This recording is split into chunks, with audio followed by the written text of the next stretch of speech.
everyone, welcome back to a different type of video. I am a big journal and planner user and wanted to share my bullet journal setup from March and how I will set it up for April.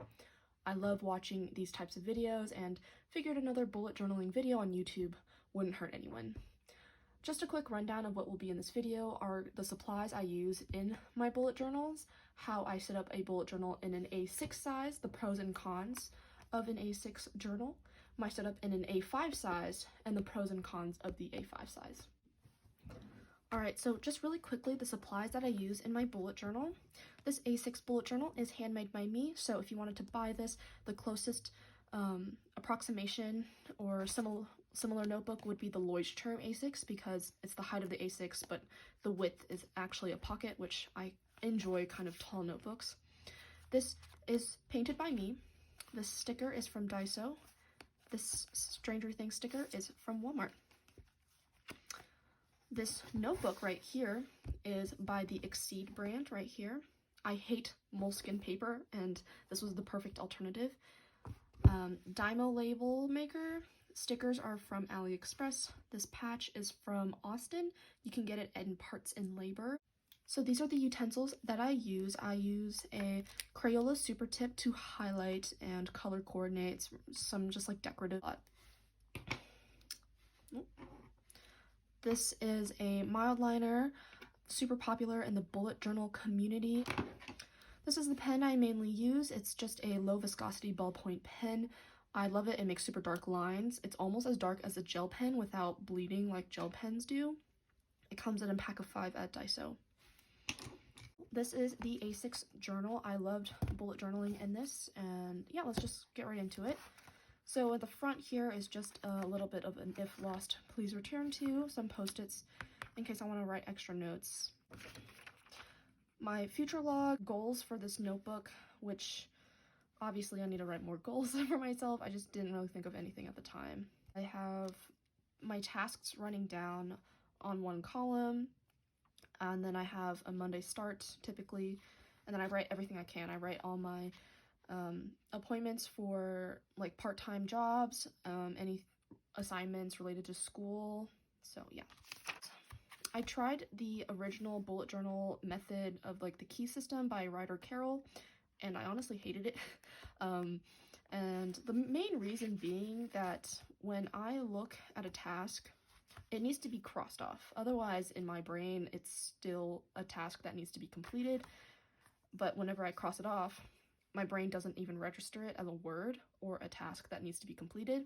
So rather than doing like these little cross boxes and like these arrows, I just cross it right off. If I wanted to migrate something like these little arrows, what I typically do is I circle it, and I typically write an arrow to say move to this day, just because when I circle it, it's kind of like a big impact statement, like, hey, this is what you need to do. I have like a week at a view, and then I have the week number, so these are not relevant to the actual week of the year. They're more about the week of my school year, because that's how my school apparently does weeks. They just say, week 9, you have this assignment, which doesn't really tell me much if I don't have the dates, so I have to have the weeks up there. Again, this is basically the calendar setup from here, but on a week. And this time I actually write everything out because it's so small. I need to put dots, and then I color code my dots. So when I write them out on my week, I can write it the full assignment. I split the right side of the page into tasks, my Mayfly assignments, the readings that I have to do for that week, and my spending and earning tracker, and that's about it. So those are my weeklies. I set them up in advance, and then I go straight into my dailies. I do 1 day per page. I start off with the day, the date, and then all my tasks for the day. So let me find a better version. Okay, so here we go. I have kind of like work schedule, assignments that I also highlight and color coordinate based on my key and my monthly setup, and then tasks. And then usually I draw a line and write my kind of like a journal or a note for that day. So if I'm tutoring someone and they need help with a specific concept, I'll write it down in a note so I know for next time I need to work on that concept with them next time.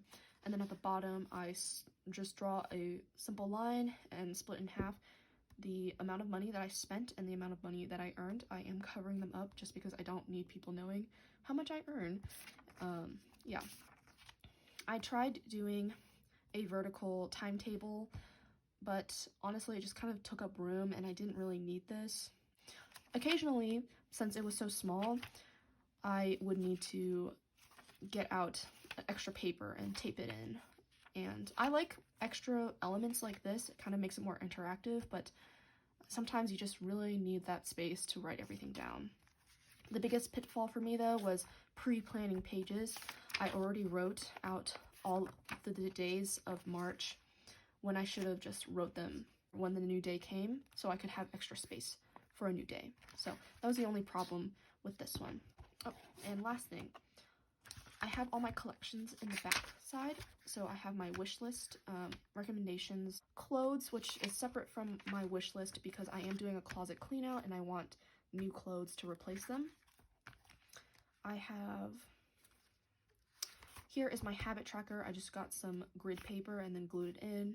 I wrote all the dates and then all the things I want to track and then colored them in based on what I did. Obviously I stopped here because I moved into a new journal. And then I have some video ideas and projects, which I honestly should have added to my collections in the back. Alright, so that's how I set up this notebook. In general, the pros of this notebook are the really small size. It's super easy to carry around with me. I loved having a notebook that I could bring with me, and if anyone ever asked me if I was busy a certain day, I could just flip it open and see exactly what I was doing. But the cons of this size are, well, my monthly. I just couldn't fit enough in a day because everything to me is kind of important. My schedule for work always changes week by week, so I have to write it down. And my tasks for school, like you can see on this day, I had 4 tasks and I couldn't fit it in this tiny box. I had to just write a dot. So if I referred to this day, I wouldn't really know what kind of task it was. That was very limiting. And another problem was, well, this was just because I made the notebook this way. I don't have enough pages in here. This notebook would only last me about 3 months if I didn't take any extra notes, if I didn't do any extra collections. It was very constricting in how many months I could use this for, and I wanted to use it for at least a semester of school. So those are the pros and cons of using an A6 journal. Otherwise, I would probably use this if I wasn't so busy. I would totally go back to A6. I love this size. And I loved making this journal too. It was very fun. Let's get into the A5 setup. Just to let you know, the Exceed journal is not acid-free, so if you want this to last more than one lifetime, I suggest a different notebook. I wish I knew that before buying this, but now that I know, I'm going to transfer all my journaling type information to a separate notebook that is acid-free. But in the meantime, since it's mostly just a planner, I don't really refer back to this, it's fine. I just wouldn't suggest this for journaling or for kind of documenting life. Alright, starting off, we have my kind of intro page. If you've ever seen the inside of an Exceed notebook, they have this really ugly Exceed logo right here. It takes up a good like chunk of the page. It's so ugly. And then you have like really big fat bold lines that are like 2 centimeters apart, which I don't understand why it's 2 centimeters apart. They should be, I don't know. So I think the front page is the ugliest thing ever. But other than that, I would have loved it if it had a nicer cover page and acid-free paper.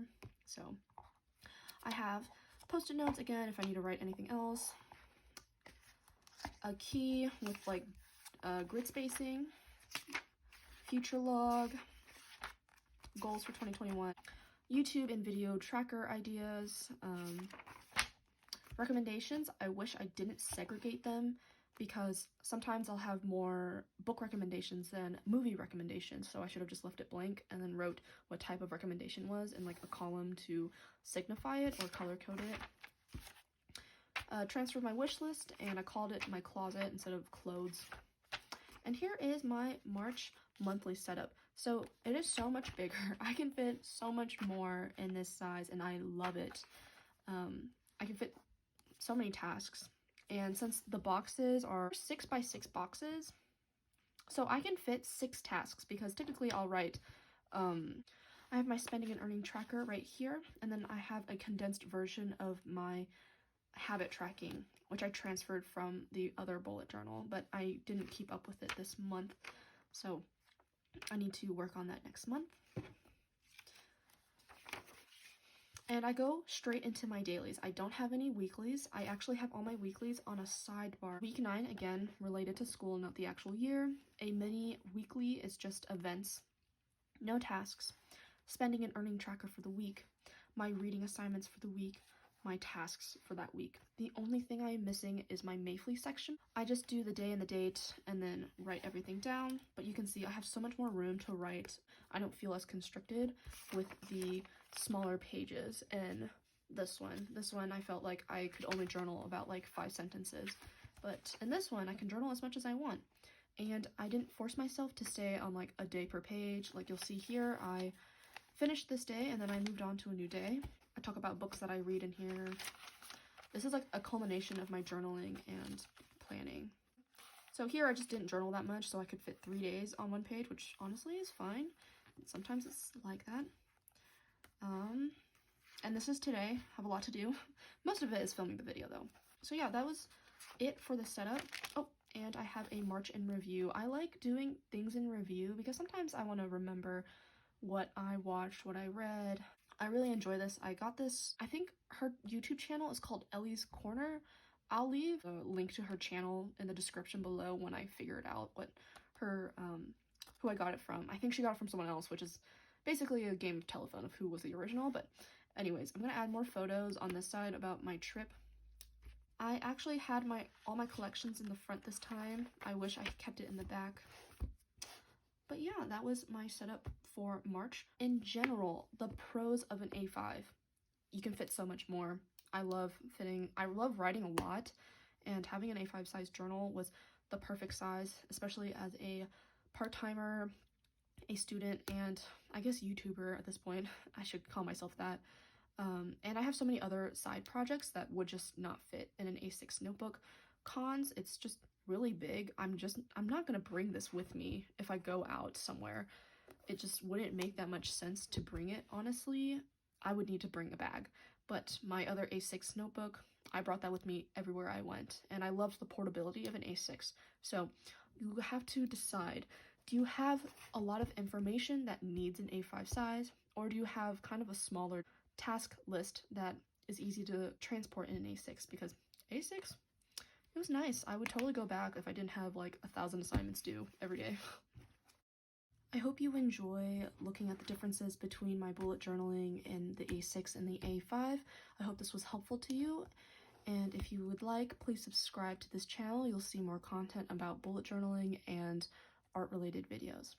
Bye, guys.